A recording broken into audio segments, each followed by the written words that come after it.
まだ終わっていない春の中で、父はまだ終わってないと思っている。桜は散った。でも君の中はまだ終わっていない。言えなかったこともそのままでいい。無理に終わらせなくていい。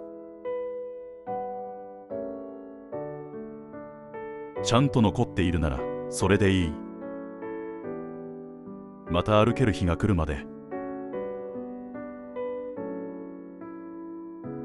父はここで待っている。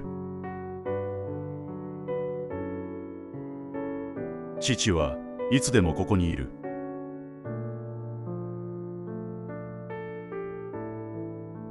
その気持ち、まだここにあるか。